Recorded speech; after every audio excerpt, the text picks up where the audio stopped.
When you're done with the game, does it always feel like a goodbye? Like when you're done with Red Dead 2, is like you're saying goodbye to Arthur?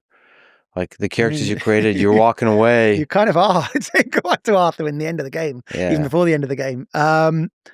Yeah, I think you've got, I've been with them for 7-8 years, and you have to kind of let it go, or you can't go on to the next one. Yeah. So there's always this thing of okay, that's done. And sometimes people would ask me questions about older games. And certainly when I was in the middle of making new ones in the set, I couldn't really necessarily even remember. I've got a pretty good memory normally because you kind of have to let it go. So it's you're so immersed in it and thinking about it. And certainly in that last period, the last few months, you're really, really immersed in every little nuance and every little detail all of the time. And then you're just not thinking about it in the same way. Yeah, it's funny from the player perspective.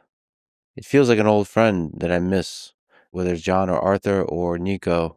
It's a real goodbye. There's a real sadness to finishing a video game. Like, I hope so. Legitimately a sad experience, not just because the story is sad or because you've been with them so long. Yeah, and it's a real goodbye to close it. There's that feeling when you're sort of close the video game, and it's like saying goodbye to a friend.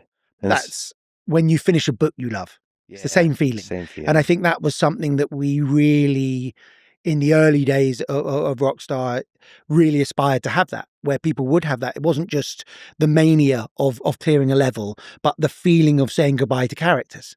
I think that was something we really wanted to achieve in games that we didn't know was even possible.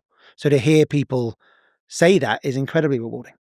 Yeah, the end of On the Road by Kerouac, Forlorn Rags have grown old. I just remember closing that and thinking, what the fuck am I doing in this big world? It's a melancholic feeling, but there's nothing like that feeling. And you've achieved that. It's so rare in video games to be able to achieve that with Red Dead. And for me, it was Grand Theft Auto 4 with Nico.